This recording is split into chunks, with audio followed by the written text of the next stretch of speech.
Hey y'all, I'm Kate with Salty Katie, and today I'm going to give you 5 things you must do before starting a small business. So let's get into it. Okay y'all, so let's get into our business tips. So who am I and why am I giving you tips? My name is Kate. I run an online planner shop called Salty Katie.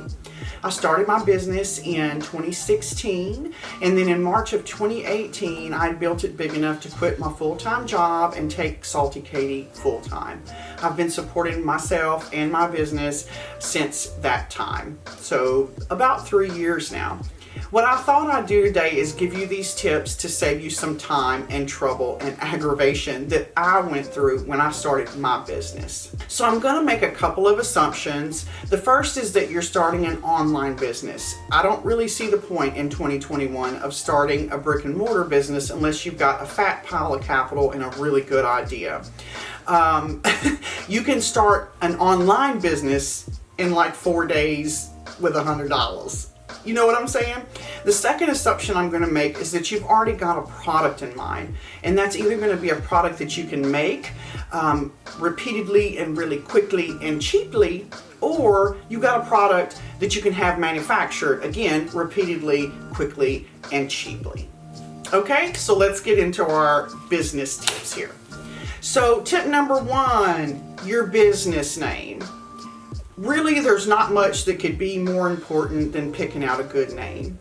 You want it to be easy to read, easy to say, and easy to spell. Why is that? You want people to be able to find you quickly and easily online, and you want it to be memorable. When you're memorable, you're growing know, like, and trust, which translates into dollars, honey. If people know you, like you, and trust you, they will buy from you. If they don't, they will not. So here's a couple of important things to remember when you're picking out a business name. It needs to be relatively short. It should not include the words designs or creations or anything like that, because that's not going to make you memorable and make you stand out. There's 47,000 shops on Etsy right now with the word creations or designs after it, okay? It needs to be easy to spell and easy to say and easy to remember. Once you've got your business name down, you want to go and purchase your website basically immediately so that some other turd doesn't get in there before you and buy it. Like, do it now.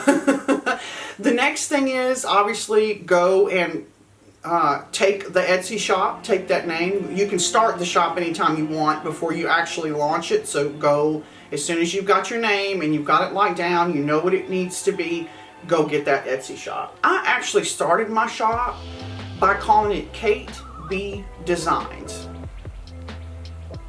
Does that sound memorable at all? No. It also had an extra E in it. Katebeee. Is that easy to remember? No. Easy to spell? No. Hard to find online? Yes. You see what I'm saying? Once I switched to Salty Katie, it became a lot more memorable, easy to say, easy to spell, easy to type in your search bar, easy to find me online. So, now that you've got your name, the second thing you want to do is purchase a branding package. Well, I guess you could actually make your own. If you can do graphic design and do logos and all that stuff, then amen, get after it. So a branding package is a set of colors and images. It's basically what's going to establish your online presence.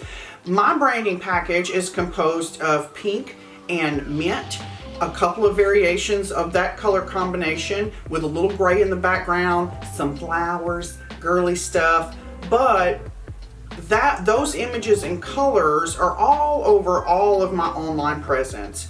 What I want you to be able to do, and what you should strive for, is that when you scroll up your Instagram feed and you see one of my photos, you recognize it's me posting before you can read my username. That's growing know, like, and trust. You want to become memorable and recognizable to your audience, and your branding package is what's going to do that for you. So here are a couple of screenshots that I just pulled off of Instagram stories of people who will create branding packages for you. So basically you send them some money and give them some feedback, and then they'll send you your branding package, your avatar, your colors, all of that, so that your online presence is recognizable and cohesive across all of your social platforms. So that leads into tip number 3, your social media accounts. Start them immediately, right now. Don't wait. Go ahead and get your Instagram, TikTok, and YouTube user accounts locked down with your new business name now that you've got your branding together. Post your avatar as your first photo. If you already have your social media accounts locked down, then you are good to roll. So instead of starting your social media accounts, tip number 3 for you would be start asking your audience about the products that you've got going on and start hyping up your product launch. Now, if you're starting from the beginning, get it going. Get it going. Start taking your pictures that match in with your branding right now and start posting them. Start doing videos. Do it right this second. Okay? Let's talk money for a minute. So tip number 4 is about banking. You will need to go and start a business bank account basically right now. Under no circumstances do you ever want to mix personal and business money.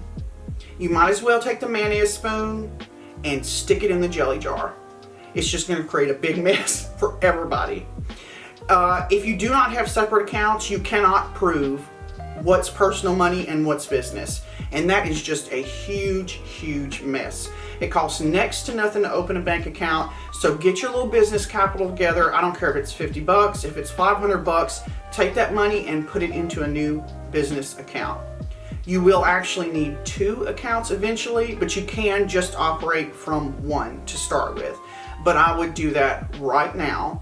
Everything is completely separate from that moment, and you do not mix.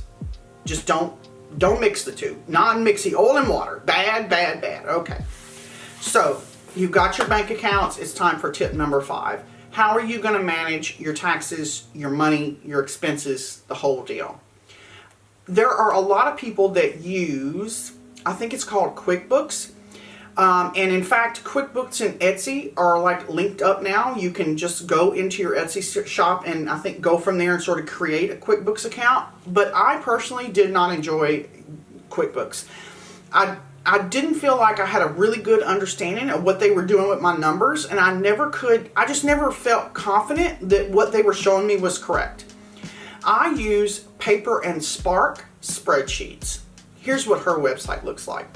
The lady's name is Janet, and she's an absolute whiz. She creates these totally awesome spreadsheets that allow you to keep up with every dollar in and every dollar out, which is what you will have to do if you're going to create a business. It's super important. It's got to be done. Nobody wants to talk. You know, all of us business owners are like creators. We want to like sew and paint and draw and do stuff like that, and nobody wants to talk about the books in. The books are just as important as any other aspect of your business. So here's my little Paper and Spark spreadsheet, and all I do every month is pull in every expense and account for it, pull in every sale and account for it, and the spreadsheet tells you whether you made any money that month or not. It tells you how much postage you had. If I wanted to know how much money I spent on postage in August of 2019, let's say the 2 weeks in the middle of August in 2019, I know where to find that information. It's right there. And you basically can't ask me a question about my books that I can't answer because of the use of that spreadsheet. So it's super duper important. You'll also have to set up tax accounts depending on your state. I personally have to remit sales taxes once a month to the state of Louisiana, and then I do my yearly taxes once a year, all of it aided by my Paper and Spark spreadsheet, because all the information is there. So I hope those 5 tips were useful for you.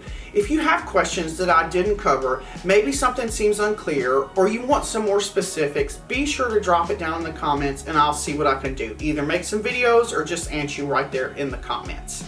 Thank y'all so much for watching. Subscribe if you haven't already, and I hope to see you again real soon. Bye.